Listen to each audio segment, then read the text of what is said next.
어느 목사님께서 전도 훈련을 하시는데 도무지 전도에 자신을 가지지 못하는 교인들이 있더랍니다. 그래서 어떻게 전도하게 할까 생각하다가 상가로 데려가서 가게마다 찾아서 단순히 이 한마디만 하게 했대요. 정중하게 인사를 하고서는 저는 예수 믿는 사람입니다. 그리고 다시 인사를 하고 나오라고 했다. 그런데 전도를 못하겠다고 하던 교인들이 전도의 담대함을 그 시간에 가지게 됐더라는 것입니다. 저는 그 목사님의 말에 신선한 도전을 받았어요. 한번 여러분과 저도 한번 따라해 보실까요? 저는 예수 믿는 사람입니다. 인사만 잘해도 먹고 산다는 말 있죠. 인사만 잘해도. 맞는 말 같아요. 근데 인사만 잘해도요, 한 영혼을 살릴 수가 있는 거예요. 한 번은 제가 대학부 전도사 시절 때 대학부 수련회를 해야 되는데 강사님은 어떤 분으로 모실까 고민을 하다가 이제 전도로 부흥한 교회 유명한 목사님이 계세요. 제가 잘 아는 목사님이신데 김상현 목사님을 모시게 됐습니다. 이분이 대학생들에게 하나님의 사랑에 대한 말씀을 전하는데 자기 첫사랑 얘기를 하는 거예요. 그 첫사랑이 자기 와이프와 지금 결혼하게 되신 분인데 정말 그 사랑이 정말 몇만 볼트에 감전된 듯한 그런 사랑을 느낀 거예요. 근데 하나님의 사랑은 어떨까라는 표현을 하는 거예요. 하나님의 사랑과 만나면 정말 몇백만 볼트의 하나님의 뜨거운 사랑에 대해서 경험하고 그리고 그 복음에 대해서 대학생들에게 도전을 했어요. 그리고 저는 창피하게 생각하지 말고 좀 실천하자. 그래서 교회가 압구정동에 있었는데 압구정동 그 메마른 곳에 주일 아침에 찬양하는 거예요. 양옆에 이제 찬양하는 친구들이 이제 기타를 들고 찬양을 하는데 너무너무 어색하잖아요, 대학생들이. 근데 교회 정문에서 교인들 향해서 찬양하다가 일제히 같은 목소리로 외칩니다. 사랑합니다. 제가 그래서 그 인사를 배운 거예요. 사랑합니다. 사랑합니다. 그게요, 사랑합니다라만 그 외쳐만 봐도 예배 드리러 오는 사람들의 마음과 얼굴이 달라지더라고요. 그래서 1년 동안 그렇게 했어요. 1년 동안. 근데 정말 예배 드리러 오는 성도의 자세도 달라지고 그렇게 외치는 대학생들의 삶도 달라지는 것을 저는 보았어요. 나는 예수 믿는 사람입니다. 사랑합니다. 이 고백만 분명해도 전도한 것이라고 말할 수 있어요. 많은 성도들이 이 고백을 못하고 살아요. 간단한 것 같지만요, 고백이 쉽지가 않아요. 오늘 이렇게 우리 유경숙 사모님, 선교사님 오셔서 이렇게 고백하는 것도 사실 쉬운 게 아니에요. 이 고백을 떳떳하게 할 자격이 없다고 느끼는 사람도 많아요. 과연 어떤 사람이 나는 예수 믿는 사람입니다. 나는 정말 사랑받는 사람입니다. 떳떳하게 고백할 수 있겠어요? 여러분, 세례를 받았다면, 교인으로 등록됐다면, 집사라면, 권사라면, 한국에서 제가 목회할 때요, 오래전 얘기예요. 오래전에 온노비 사건이 있어서 몇몇 고위층 사람의 부인들이 국회 청문회 자리에 선 적이 있습니다. 저는 깜짝 놀랐어요. 근데 그 교회가 바로 옆에 있는, 제가 섬기는 교회 옆에 있는 교회 교인들이 대부분이었어요. 그 주일에 누구라고 하면 다 아실 목사님 한 분이 그때 주일 설교를 하지 못하셨어요. 그 선교사님 한 분께 대신 주일 예배를 부탁을 드렸어요. 도무지 주일 설교를 할 수 없더래요. 청문회 자리에 선 부인들, 그분들이 평소에 잘 알던 교인인 거예요. 믿음 좋은 사람으로 여겼던 분들이었어요. 그분들이 성경책에 손을 얹고 거짓말하는 모습 보고는 너무나 큰 충격을 받았다는 거예요. 나는 예수 믿는 사람입니다. 과연 이 고백을 어떻게 누가 떳떳히 할 수 있을까요? 예수님께서 그 기준을 주셨어요. 요한복음 13장 35절에 너희가 서로 사랑하면 이로써 모든 사람이 내 제자인 줄 알리라 그랬습니다. 서로 사랑하라.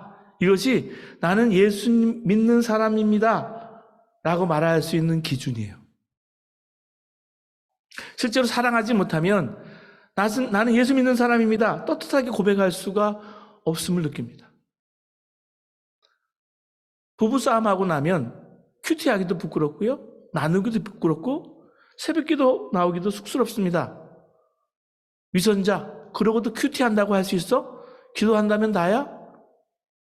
운전하고 다투고 난 뒤에 교회 가는 모습 보여주기가 참 쑥스럽습니다. 사람들이 비웃는 것을 느끼죠.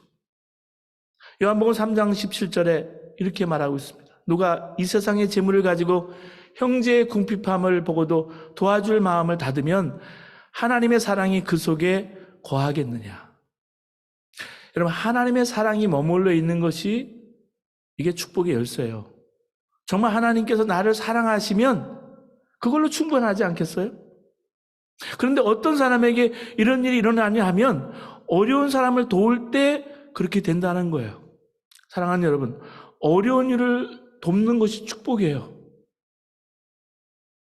많은 돈으로 도울 수 있는 것이 아니고요. 내게 주신 손과 발, 내게 주신 눈길 하나라도 도울 수 있어요. 어려운 일을 돕는 선교 구제연금을 할 때 예수님을 믿든지 안 믿든지 그분이 또 어려운 이웃, 어려운 교회 선교단체를 돕게 되면서 느끼는 것은 우리 모두가 감사가 넘친다는 거예요. 저희가 춘천 나눔의 동산과 카페 동산에 정말 이름 없이 빛 없이 청소년들을 돕게 되면서 우크라이나에 전쟁이 일어나고 오래됐잖아요. 난민들, 고아들 위해서 사랑의 빵 공장을 차리면서 음악회를 하고 작년에도 다 모아서 한국으로 보내드렸어요. 전심을 다해서 헌금하는 모습 보면요, 참 목사로서는요 너무너무 감사해요. 감사가 넘치는 거죠. 네트워크를 섬기다가 지금 쓰러져서 지금 입원하고 수술하고 좀 투석 중에 있는 최애니 목사님도 사실은 감리교회 여자 목사로서 이탈리아까지 가서 성악으로 전공한 사람이에요. 저 통영에까지 가서 목회하는데 여자로서 목회하는 게 쉽지가 않아요. 부목사로서 하는데 밤낮 없이 뛰어다니다가 하혈을 하고 쓰러졌어요. 그리고 4년 전에 암에 걸렸어요. 그러다가 우리 네트워크를 통해서 함께 섬기게 됐어요. 여러분, 병든 목회자, 갈 곳 없는 목회자들도 여러분 주변에 많아요. 보이지 않아서 그렇지. 그래서 함께 교회를 섬기는데 이분이 처녀예요. 나이가 많이 드셨지만 저보다는 어리지만은 땀을 뻘뻘 흘리면서 대떡 여인숙의 쪽방촌에 있는 밀려난 사람들에게 가서 딸기철에 논산에서 딸기를 가져다가 갖다 주고 떡을 갖다 주는데 감동을 받은 거예요. 거기는 이강산 작가라고 예수 안 믿는 분이에요. 근데 이분이 이렇게 쓰러져 계셔서 우리 함께 기도하고 있는데요. 근데요, 쓰러지고 넘어져도요, 이게 복이에요. 정말 우리가 받은 복 함께 나누고 사는 것입니다. 그래서 사명이 있는 사람은 살아있습니다. 사명이 있는 사람은 죽지 않습니다. 살아있다라는 것이요, 남을 도울 수 있는 거예요. 어려운 이들을 위해서 헌금하자면 여러분 기쁘십니까? 잠언서 11장 25절 구제를 좋아하는 자는 풍족하여질 것이요 남을 윤택하게 하는 자는 자기도 윤택하여지리라 그랬습니다. 이게 하나님 말씀으로 믿어진다면 궁핍한 사람은 이것을 점검해 보시기 바랍니다. 그동안 여러 번 어려운 일을 여러분 도와보셨을 거예요. 제가 묻고 싶은 것은요, 그게 기쁘냐는 거예요. 여러분 기쁘세요? 남을 도우면서? 오늘 18절 말씀 보세요. 자녀들아, 우리가 말과 혀로만 사랑하지 말고 행함과 진실함으로 하자 그랬습니다. 행함과 진실함으로 사랑하자 이 말이에요. 이로써 19절에 보면 우리가 진리에 속한 줄 알고 우리 마음을 주 앞에 굳세게 하리니, 하나님 앞에서 확신을 갖는 것이 축복의 열쇠예요. 하나님 살아계셔. 하나님은 나의 아버지가 되셔. 하나님은 나를 사랑하셔. 하나님은 나에게 복을 주셔. 확신이 생기면 문제가 될 것이 뭐가 있겠어요? 하나님 나를 사랑하시는데. 그런데 이처럼 하나님 앞에서 확신 있는 삶을 사는 열쇠가 행함과 진실함으로 사랑하는 것이라고 말씀하고 있습니다. 그러나 사랑에 대한 말씀이 나오면 언제나 자신이 없는 게 문제예요. 항상 마음에 찌르는 게 문제예요. 이기적이고 인색했고 용서하지 못했고요. 사랑하지 못했습니다. 근데 포기할 일이 아닙니다. 사랑하지 못한 것은 안타까운 일이지만 그로 인해서 마음에 가책이 있다면 아직 포기할 일은 아닙니다. 마음에 하나님의 씨가 있어요. 하나님의 영이 역사하고 있다는 말이기 때문입니다. 오늘 20절 말씀 보실까요? 우리는 우리 마음이 혹 우리를 책망할 일이 있어도 하나님은 우리 마음보다 크시고 모든 것을 아시기 때문이라 했습니다. 지금은 가책을 받고 있는 정도지만 반드시 확신을 가지게 될 거라는 말씀입니다. 하나님은 우리 마음에 사랑하지 못하는 것으로 인해서 가책을 느끼는 것을 알고 계시다 그랬습니다. 여러분 그걸 놓치지 마세요. 하나님은요 우리 마음에 계셔서 때로는 근심하면서 우리를 사랑하세요. 내 마음에 나도 알지 못하는 여러 가지 근심과 걱정이 있어요. 근데 예수 믿으면서도 이게 우리가 육체를 가지고 있기 때문에 어떨 때는 죄책감, 어떨 때는 소외감 그런 것이 있어요. 하나님은요, 사랑하는 여러분, 우리 마음보다 크신 분입니다. 하나님 나와 함께 하시는 확신을 가지게 해주시는 게 내 노력이 아니라 하나님이 하시는 거예요. 이민교회를 섬기는 게 쉽지가 않습니다. 제가 20여 년 전에 섬기던 교회는 중가주였어요. 여기가 이제 북가주라 그러고 남가주가 LA면 중가주가 있어요. 베이커스필드나 이쪽 그쪽으로 해안가로 쭉 거기가 중가주예요. 거기서 처음으로 시작된 침례교회가 있는데 그게 첫 교회입니다. 거기서 갈라져서 장로교회가 생겼고요. 장로교회를 섬기다가 또 다른 장로교회가 나오고요. 또 그 장로교회에서 10가정이 나와서 감리교회를 개척을 했어요. 10가정이 시작했는데 실패를 했어요. 1년 만에. 그 문을 닫으려고 그러다가 저한테 연락이 왔어요. 그래서 캠퍼스 있는 교회를 한 곳이 있고요. 또 한 군데가 바로 중가주에 있는 교회인데 어디를 가겠냐는 거예요. 저는 젊은 사람들 사역을 많이 했기 때문에 캠퍼스 쪽 사역을 원했는데 중가주를 가게 됐어요. 근데 무슨 제가 설교를 하고 온 것도 아니고 왜냐하면 작은 교회에서 저를 청빙할 거예요. 초빙할 거예요. 그냥 파송해서 왔어요. 6월 끌고 왔는데 한 3, 4가정, 한 7명, 9명 이렇게 시작을 했는데 문 닫는 교회니까 그냥 그 주일에 왔어요. 근데 여러분 중가주에 산다는 게 쉽지 않아요. 3, 40년 전에 미국에 와서 LA에 정착하는 것도 쉽지 않은데 밀려서 중가주로 오면은 여러분 브로콜리 따는 곳에서 일하는 게 그게 첫 잡이에요. 오늘 사모님, 유경수 사모님 청소하는 것부터 시작을 했다라는데 이민사회가 그랬어요. 하루 종일 여러분 딸기 타는 드리스콜 나오는 데거든요. 그 롱스템 나오는 그 딸기 있죠?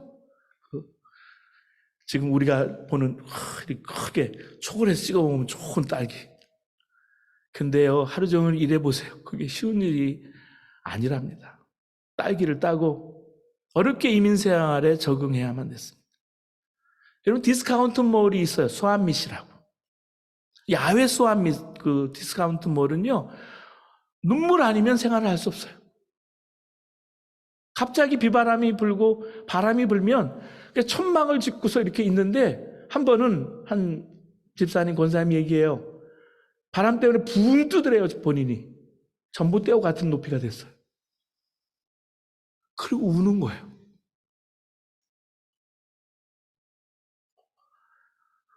이민을 와서 예수를 믿었는데 많은 은사도 체험했는데 근데 시험이 많아요. 어려움이 많으니까 몇 번 교회를 옮기다가 제가 섬기던 그 교회도 잘 정착을 하지 못하는 분이 계셨어요. 평균 4번을 옮기셨더라고요. 정말 사랑이 제일이지 하고 여기십니까?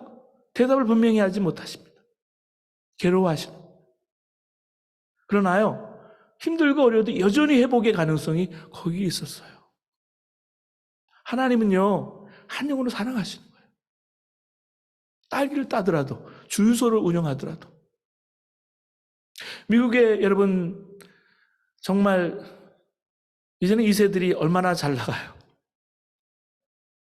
한국 하면 여러분 K-파워가 엄청납니다. 매력 있는 나라예요. 그러나 그 밑바닥에서 그렇게 스트러글하는 분들이 참 많아요. 우리가 사랑이 충만하면 아무리 어려워도요, 우리 마음에 두려움이 없고 담대함이 생깁니다. 21절 말씀 보시겠습니다. 여러분 21절을 함께 읽겠습니다. 시작. 사랑하는 자들아, 만일 우리 마음이 우리를 책망할 것이 없으면 하나님 앞에서 담대함을 얻고 기도를 해도 주님 반드시 응답하실 것이 믿어지는 거예요. 담대하고. 22절 말씀 보시면 22절 무엇이든지 구하는 바를 그에게 받나니 이는 우리가 그의 계명을 지키고 그 앞에서 기뻐하시는 것을 행함이라. 한 집사님이 미국 이민을 왔는데 사기를 당해서 돈을 다 잃어버리고 심지어 폭행을 당한 거예요. 마음의 분노와 미움, 좌절감으로 가득한 삶을 살았습니다. 미국에 처음 와서 정착하는 게 쉽지 않아요. 지난주에도 우리 기우 형제 미국에서 이렇게 방 하나를 얻었는데 죄송해요. 여기 같은 동양인들, 한국 분들, 중국 분들이 정말 방 하나 준 그 청소년 한 사람에게 심하게 대하는 모습 보고요. 너무너무 마음이 아파요. 그런 일들이요. 이민사회에 있어요. 근데 공부 잘하던 이 두 아들마저 이런 일을 당하고 나서 방황하며 제대로 이분이 대학을 진학을 못하게 된 거예요. 아이들이. 마음의 영이 이렇게 무서운 거예요. 자기가 그런 일 당하고 나니까 모든 게 다 무너져버릴 것 같은 위기감에 집사님 내은은 하나님을 찾기 시작했습니다. 드디어. 하나님께 매달리며 열심히 기도했는데 자꾸 마음에 용서하라, 사랑하라 그 마음이 들더래요. 결국 가족들 사이에 회개와 용서와 사랑의 역사가 먼저 일어났습니다. 그리고 손해를 끼치고 말과 행동으로 엄청난 고통을 줬던 사람들을 용서했습니다. 그랬더니요, 놀라운 일이 벌어졌어요. 두 아들이 공부를 하기 시작한 거예요. 형제 둘 다 대학에 들어갔습니다. 졸업할 때가 되었습니다. 여러분, 사랑의 영은 살리는 영입니다. 그 집사님이 울면서 고백했습니다. 진작 이렇게 마음을 정리했다면 돈을 잃어버렸을지 몰라도 이렇게 오랫동안 우리 아이들까지 이런 고통을 겪지 않았을 텐데 말입니다. 사랑하는 여러분 가정이 사랑의 가정 되시기 바랍니다. 축복하는 부모님이 되시기를 바랍니다. 사랑하라는 것 결코 무거운 계명, 율법이 아님을 명심해야 돼요. 이게 우리 사는 길이고요. 우리 가족을 살리는 길이고요. 교회도 살리는 길이고 사회도 살리는 길이에요. 사랑하는 여러분, 예수 그리스도 안에서 우리를 향한 하나님의 축복은요, 너무나 간단하고 뜻이 선명합니다. 더 이상 먹고 사는 일을 걱정하지 않고 오직 사랑만 하며 사는 거예요. 예수 사랑교회가 정말 예수 사랑교회입니까? 사랑만 하며 사는 교회입니까?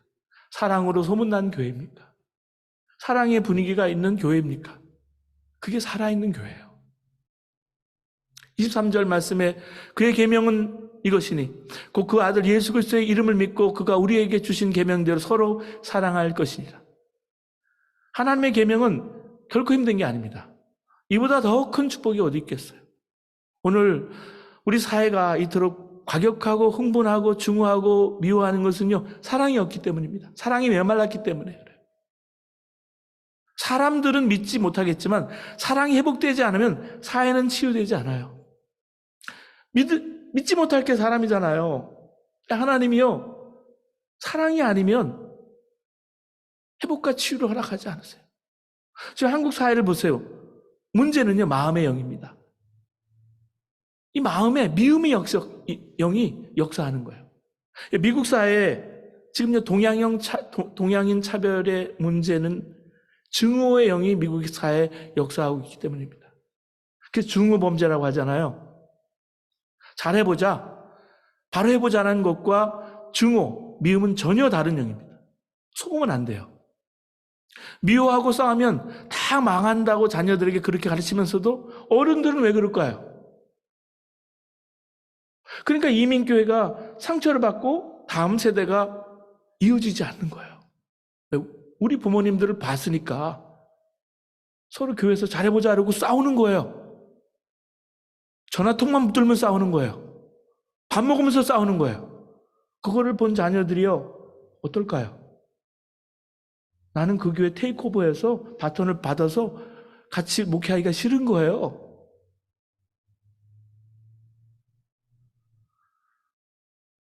영분별이 안 되니까 미워하고 싸우면서 다 망하는 길로 달려가고 있습니다. 여러분, 도산 안창원 선생님은 우리 2천만이 다 서로 사랑하기를 공부하자. 그래서 2천만 한 민족은 서로 사랑하는 민족이 되자 외쳤습니다. 지금 5천만이 됐어요. 외국인을 빼면 5천만이 채 되질 않고요.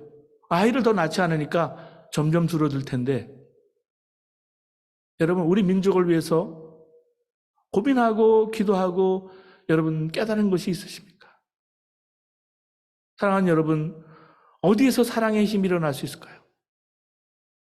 예수 믿는 우리들이 아니면 누굴까요? 그러므로 나라를 위해서, 민족을 위해서, 민족을 살리기 위해서라도 우리 마음에 우리 믿음을 굳게 서고 사랑으로 충만하여 하겠습니다. 사랑하라. 우리 힘으로 지켜야 할 계명이 아니에요. 지킬 수도 없어요. 예수님이 사랑하도록 해주시는 거예요. 24절 말씀 보시겠습니다. 한 목소리로 24절 말씀 함께 하시겠습니다. 시작.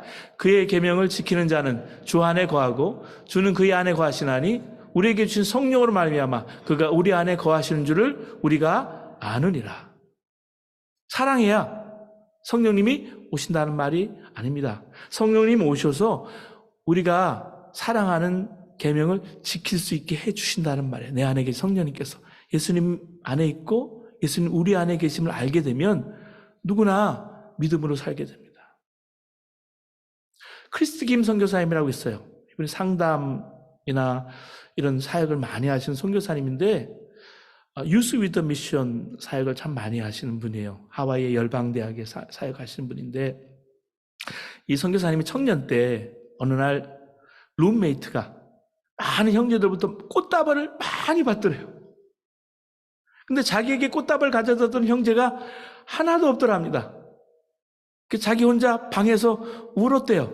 주님, 이게 뭡니까? 이게 뭐예요, 주님? 그때 주님의 음성이 들리더래요. 창밖을 봐라. 뭐가 보이느냐? 가로수가 보입니다. 이것이 내가 내게 주는 선물이다. 그 순간 황홀해지더래요. 이 세상에 가로수를 선물로 받은 사람이 있더냐? 그때부터 이 김선교사님 봄, 가을로 황홀하더라는 거죠. 여러분도 주님과 사랑에 빠지셔서 이 가을에 황홀해지시기를 바랍니다. 주님의 사랑을 깨닫는 것이 그분이 그렇게 놀랍게 사역하는 힘이라는 것을 알았어. 아, 이렇구나. 하나님 나를 사랑하셔. 여러분, 예수님을 마음에 모시고 사는 우리 인생은 너무나 단순하고 분명하고 명확합니다. 하나님께서 나를 사랑하신다. 나도 모든 일을 사랑하며 살 거야. 이런 역사가 일어나기를 기다리기만 해서는 안 돼요. 우리가 주님을 바라보고 주님 말씀에 오늘도 귀 기울이면 우리가 그때 기다리고 간절히 원하면 주님이 역사하시는 거예요. 한국에 컴패션을 섬기는 서정인 목사님이라고 계십니다. 컴패션이 한국에서 전쟁 때 시작된 단체거든요. 월드비전과 더불어서. 컴패션을 돕는 분들도 계실 거예요. 제가 컴패션하고 같이 형제자매를 맺은 단체가 미국 콜로라도 덴버에 있는데 그 단체에서 제가 일하게 된 거예요. 그래서 집사람 만난 거예요. 선교사로 온 건데 한국에 가서 예배를 드리는, 제가 아는 목사님과 함께 예배를 드리는데 그 교회에 오셨어요. 이 서정인 목사님이. 그래서 교제를 하게 됐습니다. 그 팀들과 함께 아침 식사를 예배를 드리고 나서 먹으면서 그때 비로소 대화를 나눴습니다. 이 서정인 목사님이 책을 쓰셨는데 고맙다라는 책에 이런 일화가 나와요. 백혈병, 루키미아를 앓고 있던 한 어린아이를 위해서 골수 이식을 했습니다. 몸미를 준 거예요. 당시에는 골수 이식을 하려면 일주일 동안 입원해서 전신 마취를 하고 골반에 구멍을 내서 주사기로 골수를 채취하는 거예요. 이게 쉬운 일이 아니에요. 등에다 여기다 넣는 게. 제가 제 여동생을 위해서 골수 이식을 했어요. 그래서 알아요. 근데 이분이 그만해 의료사고를 당할 뻔한 거예요. 요때. 근데 감사하게도 골수를 받은 아이가 건강을 회복했습니다. 그렇지만 5개월쯤 지나서 아이 병이 재발했다는 연락이 왔어요. 이 골수 이식을 하고 한 1년 정도는 지나야 되거든요. 저도 경험이 있어서 알아요. 근데 이게 이상편대 숙주 현상이나 이렇게 잘못되면 이렇게 힘들어져요.